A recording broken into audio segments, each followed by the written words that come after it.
Hello people of the internet. Right, something more exciting this morning. I'll get on with the babble and dribble first. Inside there, making a thingy. That's to protect all the feet from the cattle in the back here, from the roundy thing of the new box of cogs, you know, because that's a bit bigger than the other one. So we had to redo some stuff and things. You can see the black markings on top of that. There'll be a bit of a hatch there when I get around to shaping that all properly. So yeah, there's that. The door still closes. That's quite good, eh? Excuse the mess. There's bloody crap everywhere. Look at that. I think you might have seen that already. I can't remember. It's been a while since I did a video. But anyway, so that's S13 front suspension in there now. These long studs will disappear. We won't need those. Coilovers will stay. Arms will stay as long as LVVTA are happy with that.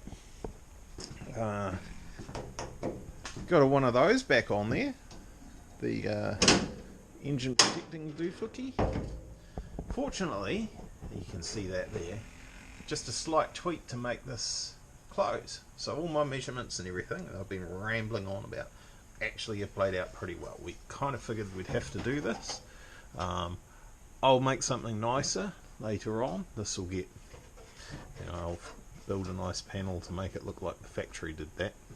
So anyway, so there's the rowdy thing is in there.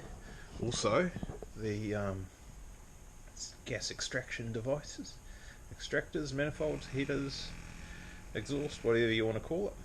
Those are there, so that's cool. Got those fitted and adjusted. And over on this side, same deal. Got those in there, and look, there's even a steering shaft in there, and a modified column, and a modified panel where the column goes through there. And holy cow, a brake booster. Excuse me, BM57 Nissan brake booster, master cylinder, and the booster. So we're getting somewhere. There's progress happening. The dipstick, that's probably not going to sit there. That has to come out to get the headers on and off. So we'll put it somewhere else because that's probably not going to read the oil level terribly well just sitting there like that. That's not going to work. So, and then down there, I think I talked about this earlier. Pardon me. Actually, no, it's just the wind blowing a bit of clear light roofing making that noise. So anyway, there's some marks here. I've got to notch this chassis rail a little bit in that area. I'll do the other side to match, and we'll call that a crumple zone. We'll make it look nice and aesthetically pleasing and symmetrical, etc. Notch that. Power steering pump will go on there. The alternator lives down there, and then we can use we can put the air conditioning pump there and use the original pulley that belt that Stilton recommend for their supercharger kit, and that will be fantastic. That'll be the telephone. Wait right there. Sorry about that. So that was a phone call I didn't want to have. We were going to have something exciting happening today, and we're not now. So I've got on the back of the ute here some ramps and some fuel. The car is all set on the trailer, ready to go. So where it was going to go was for a tune, and just received a phone call from the tuner to say can't because he's had delays with some other jobs and we can't do it today. So that sucks. That's the nature of the business though, so sometimes that happens. Right. Yeah, I'm grumpy, but never mind. I think I'll carry on with this then. So today's video might be finishing off. I might have some panel steel in there covering up that 6-speed. What are they? CD8 gearbox. CDO? No, it's not a CD009. It's a later model one. Yeah, bloody cars. All right, let's see what happens. Carrying on. I'm gonna turn that off. I want copyright infringement or something silly. Started on that bit there. So to attach chassis to there, so that's that. I've been fiddling with that. I've put these, welded these nuts onto these plates inside these brackets and attach those plates to the chassis so we can get our caster arm mounts on there, so that's been happening. And look at that, we've got a transmission tunnel. It looks a lot nicer from the inside, obviously. And that.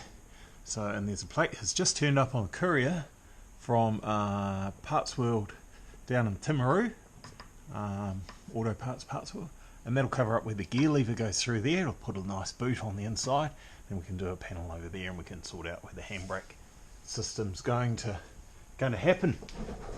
But I said to you we were waiting on something special was going to happen, and it still hasn't happened. Actually, I started this video earlier on the week, like Tuesday, and it's now Thursday. But this is what happens, you know. So I got the knife out to open these two packages up. This one's here. This was sent from Timaru yesterday, which was Wednesday, and that arrived today. This was sent from Auckland on Tuesday. It arrived the same time as that one. Couriers, eh? Anyway, let's rip this open. I'll have to hold the camera. It's going to shake and wriggle and jiggle. Or maybe I'll just pause it. I'll pause it. So I'll unpause it now. Now I've got it out of the package. We've got here some beautiful new coils. Thanks to Savage Performance and Spears, Mr. Bradley Hayes. So we've got these should help us out with the little march. We found, it was quite some time ago actually, the car was on the dyno at D-Tech over in Tauranga.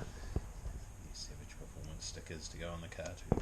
And we found that we got to something, it was in the ballpark of 450 kilowatts at the hubs, and we ran out of ignition basically. They're poor old coils, factory coils. They're designed for something like 220 kilowatts max probably, and surprise, they couldn't do it when you get to 450. So I'm going to make sure these little puppies bolt into the car, and we'll get on with something that was booked for earlier last week and got postponed, and it was supposed to happen on Tuesday, got postponed. It was supposed to happen yesterday, and now it's Thursday and I haven't heard from them. So people are busy in the industry. It's that time of year, but hopefully we'll get the car on the dyno this week, and maybe that ignition thing will be the thing that holds it up, and then we'll put these coils in there and we'll see what it can do. Maybe it'll throw something else at it, because that's what race cars do.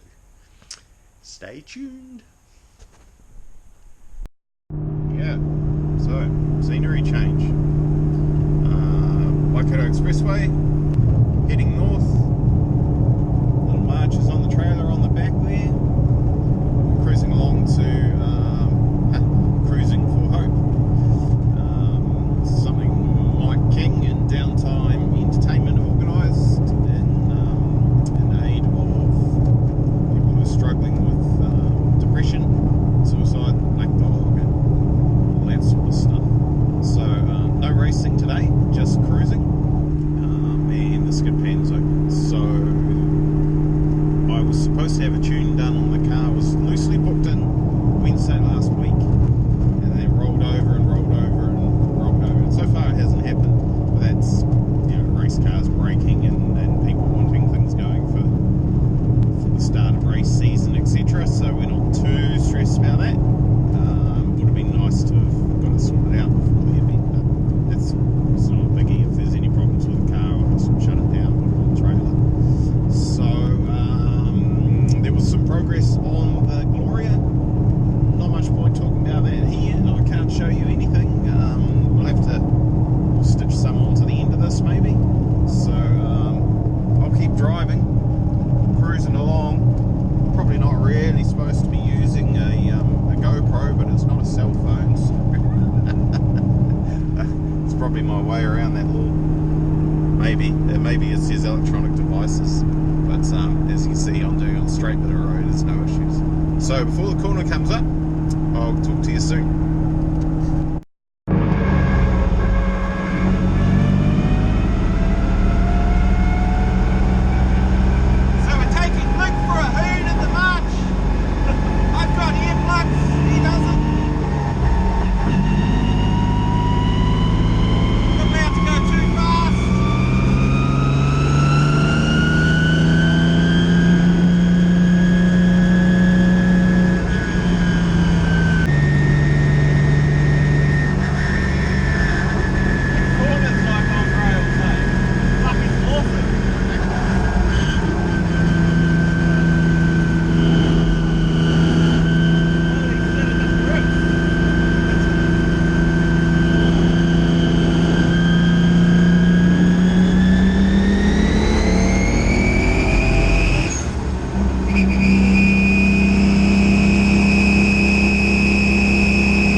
what's your name, sir? Callum. Callum's going for a ride for some donuts. Firemen do better donuts than policemen. Apparently so.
Media vulture. Oh, I swore, never mind. It's acceptable in these circumstances. Look, what's wrong with that picture, people? Oh, the CV boot's all twisted. That'll be why we had two-wheel drive. God damn it! Alright, I'll get it home. Fortunately, that is actually pretty easy to fix, and I'll probably do it on the trailer.